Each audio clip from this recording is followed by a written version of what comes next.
Okay, अस्सलाम वालेकुम नौशीन। जैसा कि हमने फ़र्स्ट जो इंट्रोडक्टरी लेक्चर था फ़ैशन डिज़ाइनिंग का, उसमें भी ये चीज़ स्टडी की थी कि फ़ैशन डिज़ाइनिंग का जो प्रोसेस है उसमें फ़ैशन इलस्ट्रेशंस और डिज़ाइन डेवलपमेंट्स के बाद हमारा जो प्रोसेस आएगा, हमने डिजिटल इलस्ट्रेशंस भी कर ली हैं सारी चीज़ें। अब हम लोगों ने स्टार्ट करनी है पैटर्न ड्राफ्टिंग। अब पैटर्न ड्राफ्टिंग बेसिकली क्या है, इसमें हम लोग डिफरेंट साइज़ेस की मेजरमेंट्स लेके उनमें स्मॉल मीडियम लार्ज साइज़ेस हैं, वो उसमें फिर वेरिएशन की जा सकती है कि स्मॉल पे किस तरह से हमने लाना है, मीडियम का क्या साइज़ है, लार्ज का क्या साइज़ है। उसमें हमने पैटर्न्स कौन कौन से बनाने हैं और किस तरह से बनाने हैं। ठीक है, अब जिस तरह से हम लोग कोई भी नॉर्मल इलस्ट्रेशन के हिसाब से अगर देखें कि बॉडी में हमें क्या क्या चीज़ों की रिक्वायरमेंट है, लाइक ये हमारे पहले 5 बेसिक ब्लॉक्स बनेंगे। उसके बाद फिर इन्हीं की वेरिएशन से हमने आगे डिफरेंट जो ड्रेसेस की फॉल है, जो भी लुक है, आपने ईस्टर्न वेयर में जाना है, वेस्टर्न वेयर में जाना है, जिस भी फॉर्म में आपने जाना है, हम फिर उस फॉर्म में जा सकते हैं। ठीक है, ये मैंने जैसे एक रफ़ इलस्ट्रेशन ड्रॉ कर ली है। अब इस इलस्ट्रेशन में बेसिकली हमें चाहिए क्या, स्लीव्स का ब्लॉक। ठीक है, एक स्ट्रेट स्लीव बनेगी, हमने उसका ब्लॉक किस तरह से बनाना है, हमने वो स्टडी करना है।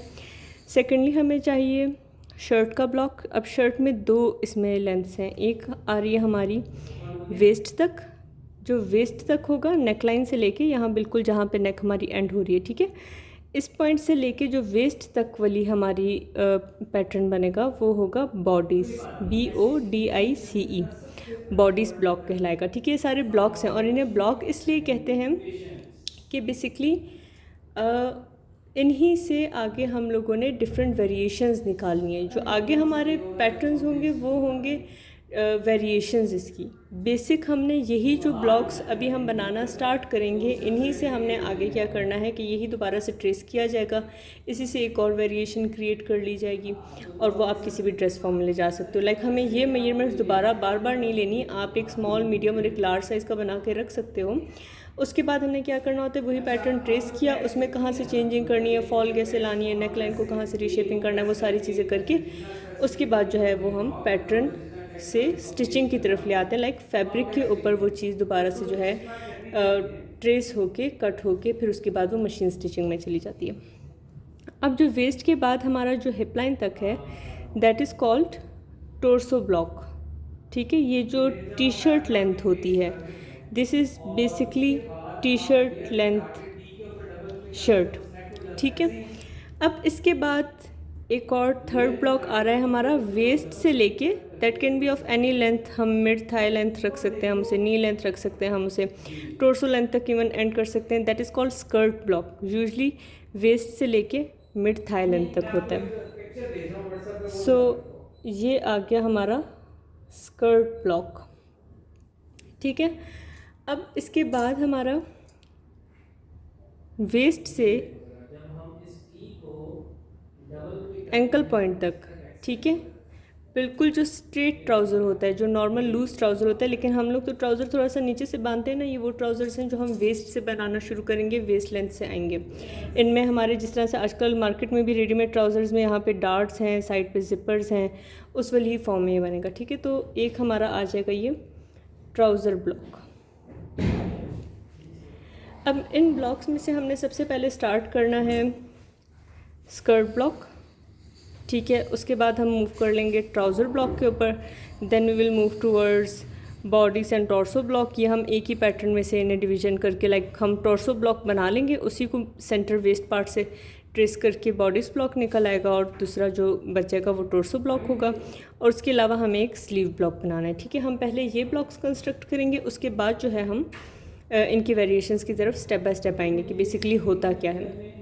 आज की जो हमारी क्लास है, इसमें हमने कोई पैटर्न ड्राफ्ट करना नहीं, स्टार्ट करना। इसमें हमने बेसिकली समझना है सारे टर्मिनोलॉजीज़ के, क्या चीज़ को हम क्या कहते हैं, किस तरह से है, और इस सारे चीज़ों का आप पूरी अंडरस्टैंडिंग के साथ मुझे एक वॉइस मैसेज में या एक वीडियो रिकॉर्ड करके आप मुझे इसमें अगेन आप गाइड करोगी कि आपको क्या चीज़ें समझ आई हैं, क्या नहीं समझ आई, या कौन कौन से ब्लॉक्स हैं, उनकी क्या वेरिएशंस है, और जो भी हम टर्मिनोलॉजीज़ यूज़ करते हैं वो क्लियर है कॉन्सेप्ट उनका या नहीं है। क्योंकि बिफोर स्टार्टिंग पैटर्न ड्राफ्टिंग ये कॉन्सेप्ट्स क्लियर होने, ये टर्मिनोलॉजीज़ क्लियर होने काफ़ी ज़रूरी हैं, क्योंकि ऑनलाइन क्लासेस में और फिज़िकल क्लासेस में फिर ये काफ़ी डिफरेंस रह जाता है, स्टूडेंट्स को इन चीज़ों का जो है वो कॉन्सेप्ट नहीं क्लियर हो रही होती, क्योंकि टेलर टर्मिनोलॉजी में ये चीज़ें अलग होती हैं और जो हमारी फ़ैशन टर्मिनोलॉजी है इसमें ये चीज़ें काफ़ी डिफरेंट होती हैं।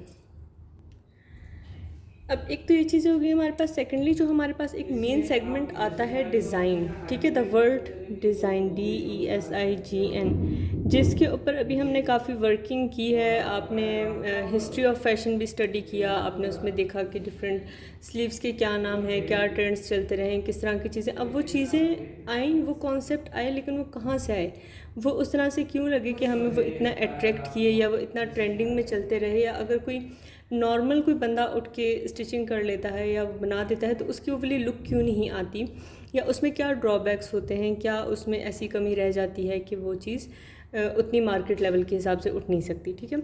अब उसमें ये जो डिज़ाइन वर्ड है ये बहुत मैटर कर रहा है। अब इस डिज़ाइन के अंडर क्या क्या चीज़ें आ रही हैं, इसमें आ जाएगा आपका टेक्सचर,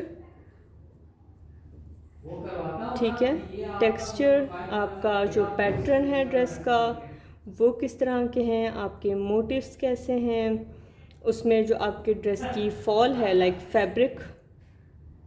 फैब्रिक जैसा होगा उसके अकॉर्डिंग फॉल आएगी। लाइक अगर आप कोई चीज़ इस तरह से एक्सपेक्ट कर रहे हो कि जिसमें बहुत आपको स्मूथ लुक चाहिए, या अगर हमें कोई ड्रेस चाहिए कोट के लिए, कोट या जैकेट के लिए, उसमें अगर आप नॉर्मल शेफून या सिल्क का फैब्रिक यूज़ करोगे तो वो उसकी लुक नहीं आएगी, ठीक है। अब कोट्स किस पर्पज़ के लिए काम आ रहे हैं, हमें वार्म रखने के लिए, उसमें एक स्टिफनेस होती है, एक हार्डनेस होती है। अब वो स्टिफनेस और हार्डनेस किस वजह से होती है, क्योंकि उसका फैब्रिक थिक है। तो हमने फैब्रिक को बहुत ज़्यादा अंडरस्टैंड करना है कि बेसिकली हमें किस डिज़ाइन टाइप के लिए कौन सा फैब्रिक सेलेक्ट करना चाहिए। फिर फैब्रिक में अगर हम डिटेल से गौर करें, कभी आपने देखा होगा या सुना होगा नॉर्मल टर्मिनोलॉजी में एक इस तरह के वर्टिकल थ्रेड्स जा रहे होते हैं और एक इस तरह से हॉरिजॉन्टली थ्रेड्स जा रहे होते हैं, ठीक है। जो वर्टिकल थ्रेड्स हैं वो हमारे कहलाएंगे वॉर्प्स, WARPS, सॉरी, वॉर्प्स। ये आगे हमारे वर्टिकल थ्रेड्स, और जो हॉरिजॉन्टली जा रहे हैं, ठीक है, ये आ जाते हैं वेफ्ट्स, WEFTS, वेफ्ट्स, हॉरिजॉन्टल, ठीक है। अब वॉर्प और वेफ्ट क्या है, लाइक अगर कोई ड्रेस या कोई फैब्रिक जिस तरह से, अगर हम इसे देखें, ये मेरा दुपट्टा है, इसमें अगर मैं क्लोज करके दिखाऊं तो आपको नज़र आ रहा होगा कि ये इसमें वीव्स हुई हुई हैं, ठीक है। अब ये वीव्स जो हैं ये वॉर्प और वेफ्ट है। इसे बेसिकली हम अगर एक धागा वर्टिकल और एक हॉरिजॉन्टल जा रहा है तो समझें एक वॉर्प आ रहा है और एक वेफ्ट आ रहा है। अब इसमें वही नॉर्मल हुई हुई है क्योंकि ये नेट फैब्रिक है, तो प्लेन वीविंग इसमें हमारी जा रही है, ठीक है, 1 अप 1 डाउन के हिसाब से। कॉटन फैब्रिक्स में हमारी इसी तरह से प्लेन वीविंग है। अब ये सेकंड फैब्रिक ऑर्गेन्जा का है, ये जो इस टाइम पे मैंने बस वेयर किया हुआ है, मैं उसी को चाह रही हूँ कि कैमरे में जूम इन होकर अगर आपको इसकी वीव नज़र आ जाए, ठीक है, इस फॉर्म में। इसका धागा किसी और डिज़ाइन में जा रहा है। कोई और फैब्रिक अगर हम देखेंगे तो उसका जो टेक्सचर है, जो वीव है, बेसिकली वॉर्प और वेफ्ट से होता क्या है, वीव होती है, WEAVE, ठीक है। अब ये वीव में बहुत डिफरेंट टाइप की वीव्स आ जाती हैं। जो हमारी बेसिक हैं that is plain weave, then आ जाती है हमारी twill weave and satin weave, SATIN। इसे मैं दूसरे पेज के ऊपर आपको क्लियरली भी ब्रीफ कर देती हूँ कि क्या है बेसिकली ये वीव है क्या। जिस तरह ये मैंने लॉन्ग जो स्ट्रैंड्स हैं, जो हमारे वॉर्प्स हैं, वो ड्रॉ कर लिए हैं, ठीक है। अब इसमें मैं वेफ्ट को किस फॉर्म में लेके जाऊंगी तो उस वीव का क्या नाम होगा और वो कौन से सैम्पल फैब्रिक्स में हमारे यूज़ हो सकती है। लाइक ये एक धागा ऊपर से गया, फिर उसके बाद ये नीचे से गया, फिर ऊपर से गया, फिर नीचे से गया, फिर ऊपर से, फिर नीचे से, ठीक है। हो क्या रहा है, एक दफ़ा अप, एक दफ़ा डाउन। वॉर्प से एक दफ़ा ऊपर से जा रहा है, एक दफ़ा नीचे से, फिर ऊपर से, फिर नीचे से, फिर ऊपर से, फिर नीचे से, ये यही सीक्वेंस फॉलो कर रहा है। अगेन अब यहाँ ऊपर से आया है, एंड में इसकी सीक्वेंस ऑपोजिट हो जाएगी, यहाँ से फिर नीचे से जाएगा, देन ऊपर से, फिर नीचे से, फिर ऊपर से, फिर नीचे से, फिर ऊपर से, ठीक है। मतलब ओवरलैपिंग्स होती जाएगी, जो स्टार्ट हुआ है उसके ऑपोजिट से। अगर हम इसी डायरेक्शन में करते जाएंगे कि ये वाले सारे ऊपर जा रहे हैं, ये वाले सारे नीचे जा रहे हैं, तो वो तो लूज़ हो जाएगा, वो तो धागा एक दफ़ा खींचेंगे हम निकल जाएगा। तो ये ऑपोजिट वीव होती है।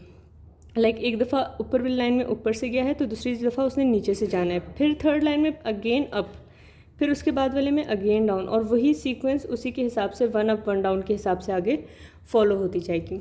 ये जो 1 अप 1 डाउन वीव है that is called plain weave.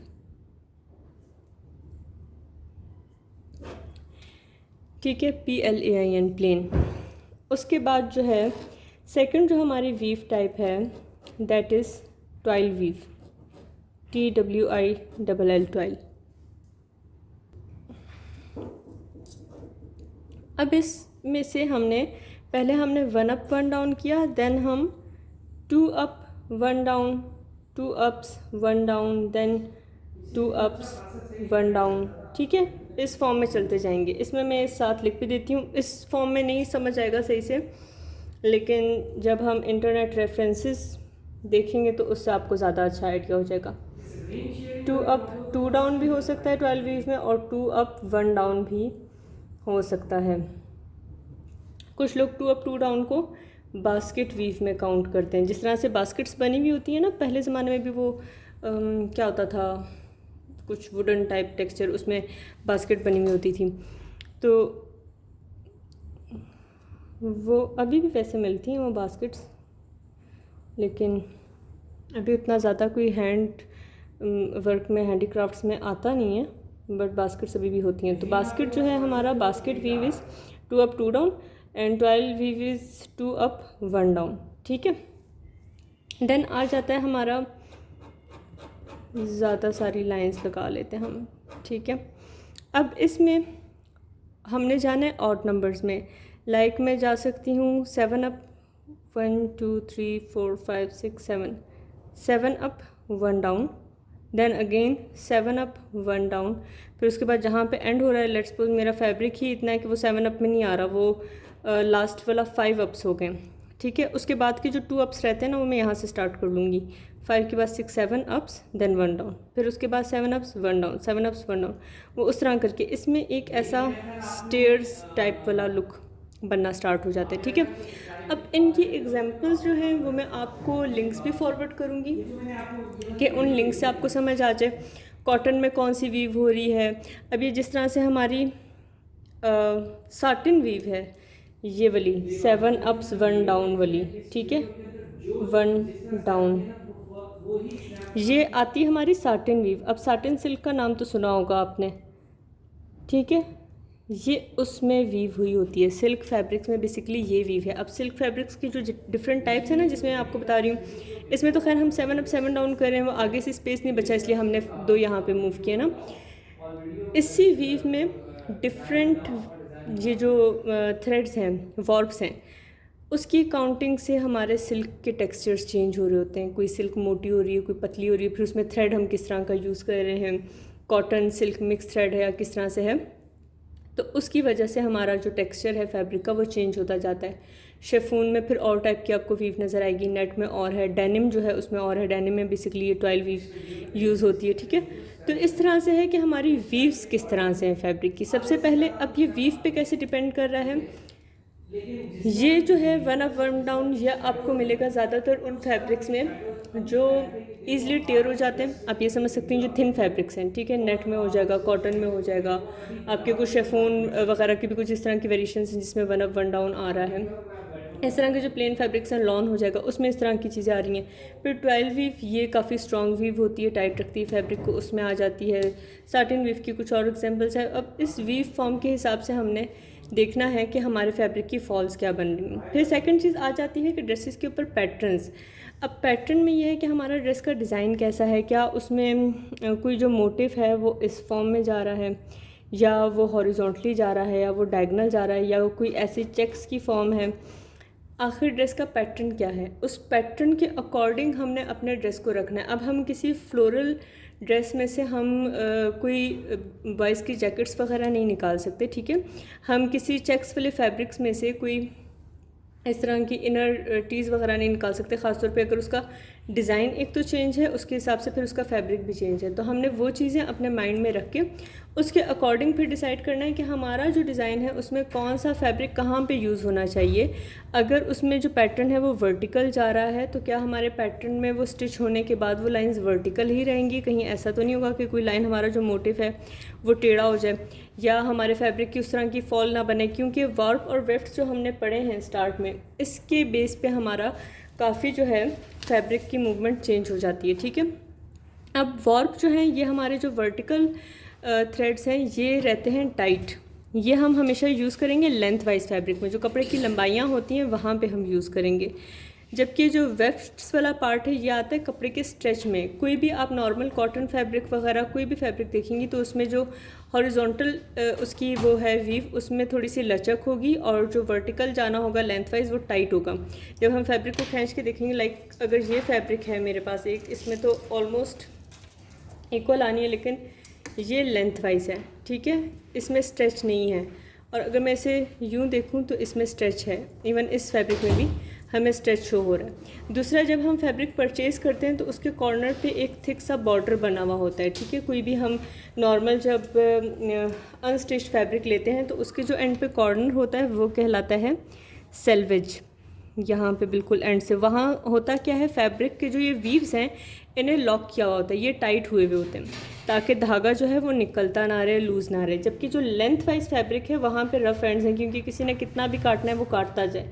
और दोनों साइड के ऊपर हमारा सेल्वेज होता है जो कपड़े की विड्थ को उतना ही बराबर रखता है ताकि धागे निकल के कपड़े की विड्थ जो है वो कम ना हो जाए। इस चीज़ को हम कहेंगे सेल्वेज, SELVDGE, सेल्वेज। ठीक है, ये कपड़े को जो साइड से लॉकिंग्स हैं उसके लिए यूज़ हो रहा है। अब इन चीज़ों के अलावा ये तो हम लोग साथ साथ जब पैटर्न्स बनाएंगे तो ये चीज़ें तब भी हम ऐड ऑन करते जाएंगे कि क्या है, किस तरह से है। अब इस पार्ट के अलावा हमें पैटर्न ड्राफ्टिंग की क्लास में क्या चाहिए होगा, और हमने पैटर्न ड्राफ्टिंग अभी अपना इसी वीक से जो हमारी नेक्स्ट क्लास होगी उसमें से हम स्टार्ट कर लेंगे, जिसमें हम सबसे पहले इंशाल्लाह स्कर्ट ब्लॉक से स्टार्ट करेंगे, that will be on number 1। फिर ट्राउज़र ब्लॉक आएगा, than body torso and then sleeve block. ठीक है, तो इसके लिए हमें चाहिए होंगे वाइट चार्ट पेपर्स और पेपर सीज़र, मास्किंग टेप्स, और 2 स्केल्स आते हैं, एक आता है जापानीज स्केल, एक आता है सिल्क स्केल। ठीक है, ये 2 स्केल्स हमें चाहिए। इन स्केल्स के क्या पर्पज़ हैं, ये जब हम स्कर्ट का पैटर्न स्टार्ट करेंगे उससे पहले मैं साथ ही ब्रीफ कर दूंगी क्योंकि इसमें 2 मिनट्स लगेंगे हार्डली। अब इसके अलावा क्या है, हमारे पैटर्न में जब हम ड्राफ्टिंग स्टार्ट करेंगे तो उसमें जो टेलर्स फिटिंग के लिए अक्सर आपने देखा है यहाँ पे यूँ प्लीट्स ऐड की हुई होती हैं। ठीक है, उन्हें वो कहते हैं कि फ़िटिंग के लिए प्लीट्स ऐड कर दें। अब इन प्लीट्स को हम कहते हैं डार्ट्स, DARTS। तो हमारे पैटर्न ड्राफ्टिंग की टर्मिनोलॉजी में जहाँ पे भी डार्ट्स का मतलब आएगा वो उसका मतलब ही यही है कि हमने जहाँ से भी फैब्रिक को फ़िट करना है, हमारे यहाँ शोल्डर्स के ऊपर डार्ट्स आएंगी पैटर्न्स में। ठीक है, हमारे वेस्ट के ऊपर आएंगी स्कर्ट वाली फॉर्म में, हो सकता है कि कोई फिटेड स्लीव है उसके हम एल्बो पॉइंट के ऊपर दें। देन ट्राउज़र के ऊपर वेस्ट लाइन पे आएंगी। जहाँ जहाँ पे भी हमें फिटिंग चाहिए एक्स्ट्रा फ्रंट पे बैक पे, हम वहाँ पे डार्ट्स ऐड करते जाएंगे। उसके अलावा हमारा नेप, ये पॉइंट जो है हमारा नेक वाला, ये नेप कहलाएगा। अब इसमें मेजरमेंट्स किस तरह से होती हैं, नेप टू वेस्ट। ये इलस्ट्रेशंस बेसिकली पहले करने का मकसद ये था कि हमारी आधी टर्मिनोलॉजी इसी में क्लियर हो जाती है। नेक वाला point is nape, NAPE, nape. ठीक है, मैं स्पेलिंग ठीक करके भी लिख देती हूँ, NAPE, नेप पॉइंट आ जाएगा। फिर नेप टू वेस्ट, ये हमारा जो है एपेक्स और बस्ट पॉइंट है। ठीक है, उसके बाद ये हमारा वेस्ट पॉइंट आ गया। दैन हमारी हिप मेजरमेंट आ गई, वेस्ट टू हिप मेजरमेंट्स हमने लेनी होंगी। उसके बाद जो है स्लीव के लिए हमारा ये होता है कि ये बाइसेप, जहाँ से आर्म होल पॉइंट आ रहा है यहाँ से इसकी बिल्कुल सीध में हमारा बाइसेप होता है। एक हमने ये पॉइंट लेना होता है। सेकेंडली हमारा ये पॉइंट होता है शोल्डर बोन से लेके इस तक का डिस्टेंस, जिसे हम कहते हैं केप हाइट। ठीक है, ये टर्मिनोलॉजीज़ हैं। उसके अलावा जो है हमारा ट्राउज़र ब्लॉक तो बिल्कुल सिंपल होता है। जो ये हमने क्रॉस पॉइंट पढ़ा था इलस्ट्रेशन में भी, हमारी क्रॉस मेजरमेंट्स होंगी। उसके अलावा हमारा नी पॉइंट होगा और वेस्ट टू फ्लोर लेंथ, इस तरह से करके हमारी मेजरमेंट्स होंगी। जो मेन इसमें चीज़ है वो है आपने डार्ट्स का जो वर्ड है ये याद रखना है। उसके बाद जब मैं पैटर्न बनाऊंगी बताऊंगी आपको, तो उसके साथ मैं आपको उसके नोट्स की पिक्चर भी भेजूंगी, क्योंकि हम यहाँ क्लास में करेंगे मीडियम साइज़ का पैटर्न। उसके अलावा जो आपका स्मॉल साइज़ होगा या लार्ज साइज़ होगा, दोनों में से आपने जिस साइज़ पे भी जाना है, आप उसके जो पैटर्न्स हैं वो अपने पास पहले 5 ब्लॉक्स के पैटर्न बनाएंगी। मीडियम साइज़ का भी आप करेंगी जो एज अ क्लास असाइनमेंट होगा, और उसके बाद स्मॉल या लार्ज। मैं तो ये प्रेफर करूँगी कि टाइम हुआ तो स्मॉल लार्ज दोनों के बना के अपने पास रख लेना, लेकिन इन केस नहीं होता तो दोनों में से कोई एक आप बनाएंगी दोबारा, जिससे आपकी प्रैक्टिस हो जाएगी कि आप खुद से वो स्टेप्स फॉलो करके पैटर्न बना सकती हैं या नहीं। ठीक है, वो पैटर्न्स आप फिर इकट्ठे जब हमारे 5 पैटर्न्स बन जाएंगे, उसके बाद आपने जिस तरह पहले अपनी स्केचबुक भिजवाई थी चेक करवाने के लिए, वो पैटर्न्स आप यहाँ पे मुझे भिजवा देंगी। मैं उन्हें एक दफ़ा चेक कर लूँगी, उनमें कोई करेक्शन अगर हुई, स्मॉल साइज़ वाले भी और जो हम मीडियम साइज़ वाले करेंगे वो भी, उनमें कोई करेक्शन हुई तो मैं करके अगेन फिर आपको सेंड कर दूँगी, ताकि जो हमारी वेरिएशंस चलनी है वो फिर हमारे इन पैटर्न्स के हिसाब से ठीक चलें। और जो हम पैटर्न्स बनाएंगे इसमें जो सिलाई की गुंजाइश होती है, लाइक जो मार्जिन हमारा है स्टिचिंग का वो नहीं होता, उसे हम कहते हैं सीम अलाउंस,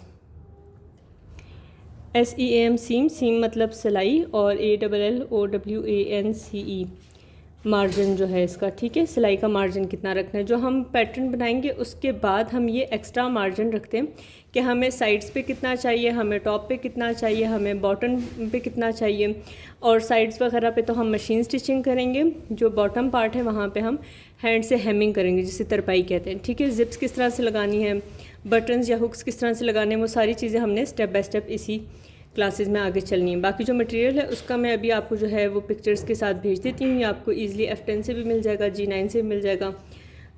काफ़ी स्टेशनरीज़ हैं जिनके पास हैं, लेकिन ज़्यादा ईज़िली जो अवेलेबल है वो F10 में वसीम स्टेशनर्स के पास भी है, उनके नीचे पेपरमैन के पास भी है। दोनों में से आप किसी पे भी चेक करके तो परचेज़ कर सकती हैं। वाइट चार्ट पेपर जो है वो हमारे नॉर्मल जो वाइट चार्ट्स होते हैं वो यूज़ करते हैं।